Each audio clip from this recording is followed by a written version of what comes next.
Walf Quotidien xëy taxaw ci Aminata Touré mi ñu ne ba léegi ma ngay wut ka muy àndal ci géew politique bi ak fa mu bëgg a weeru yéen cabinet dina jafe lool ndax Mimi Touré na mu doxalee ci nguurug Macky Sall yéen cabinet waa Benno Bokk Yaakaar mayetuñu lenn Mimi Touré mi génn yàggult ci groupe parlementaire Benno Bokk Yaakaar tey jii mu ngi doon am yaakaar ci opposition bi waaye nag ku jéeg politique bi daanaka tàmbale nañu xarab Mimi Touré bu ñu sukkandikoo ci ki nga xamante mooy Guy Marius Sagna mi xamle ne ana fan la Mimi Touré nekkoon bi njiitu réew Macky Sall di noot askanu Sénégal lu ëpp ñaar fukki doomi aadama ak ñaar faatu ci nguuruk Macky Sall ñiy dundu métital ana fan la Mimi newoon bokk na ci tamit Mame Diarra Fam bokk ci waa PDS fàttali ne Mimi Touré ñu bari yóbbu nañ leen kaso tey sa sago tax sa taxawaay bu ñu sukkandikoo ci Mame Diarra Fam gis ne Mimi Touré mi le kenn du ko jàppal tànk kenn du ko dooleel na wet ca xeexam mu ngi ci Walf Quotidien yéen kabi di le vrai journal ne njiitu réew Macky Sall weetul ndax jafe-jafe yi ko tënk ci jamono ji bokk na ci tolluwaay réew mi jafe-jafe askan wi ci dundugu cher fippu gi am ci coalition Benno Bokk Yaakaar ñu ne déetawaay coow li ne cobbay ci troisième mandat bu njiitu réew Macky Sall ndax dina ko defam déet am nañu ci ànd am ñoo xamante ne xamle nañ ne njiitu réew mi Macky Sall warta mun a def troisième mandat l'info ne Moustapha Kane ci la moom mi doonoon chef de cabinet bu njiitu réew mi Macky Sall ne ku dëggal ci ay nopp njiitu réew Macky Sall ne war ngaa mun a def troisième mandat da ngaa bëgg a sànq Sénégal te Sénégal gii lañu moom du ñu seetaan mukk muy tabbi ci fitna wax ji mooy nañu wax ak njiitu réew mi Macky Sall mu teg troisième mandat gi ci suuf andu ci warta amal troisième mandat ci élection présidentielle yu 2024 Moustapha Kane moo ni waxee yéen kaabi di réew mi quotidien élection présidentielle yooyu le des na waaye nag terewul candidat yi teel nañu yëglu ana lu tax ñu teel a yëglu fësal seen bopp ne ay candidat la ñu yéen kaabi ne gis nañ ci candidature Ousmane Sonko maître Abdoulaye Tine itamit ne candidat la docteur Abdourahmane Diouf mi génn ci Aar Sénégal googule coalition moom docteur Abdourahmane Diouf ne candidat lay doon ci élection présidentielle yu 2024 Marito Niane xam le ne daanaka dina doon lu ko bett lool bu déggee ne njiitu réew Macky Sall candidat lay doon ngir dagaan troisième mandat dina doon lu ko yéem yéen kaabi di enquête ne ci candidat yi ñu déggagum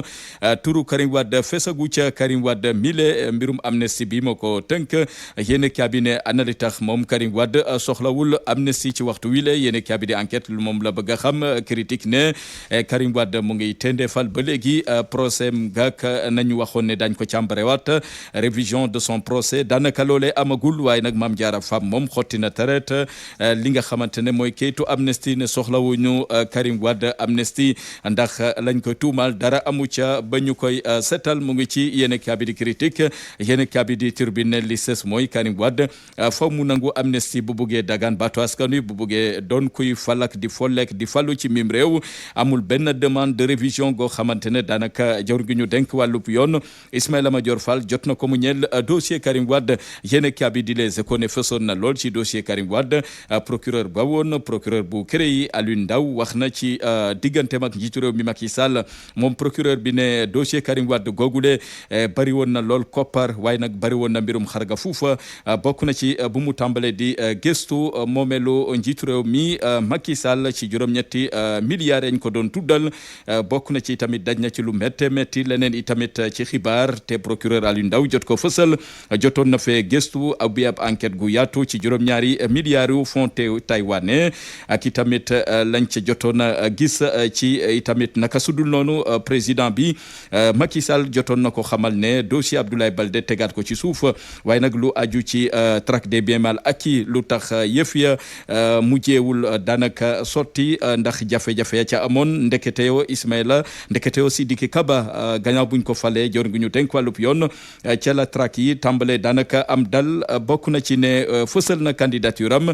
ci élection présidentielle yu 2024 moom Alioune Ndao procureur ba woon ne dina bokk ca ñee dagaan baatu askan wi yéen kaabi di Le Soleil ne Dakar doon na sele bu yoonu Afrique jëm ci forum international gu ñu jagleel jàmm ak kaaraange yéen kaabi ne ci diiru ko ñaari fan dañu càmbar nees mun a def ngir mun a wattu kaaraange bu Afrique xeex mbirum terrorisme direct news ne député Abdoulaye Diagne xam le ne ndaje googe yegg si na ci waxtoom ci njiital Union africaine njiitu réew mi Macky Sall yéen kaabi di Dakar Times ne juróom-ñetteelu sommet jëm ci wàllu jàmm ak kaaraange ci Afrique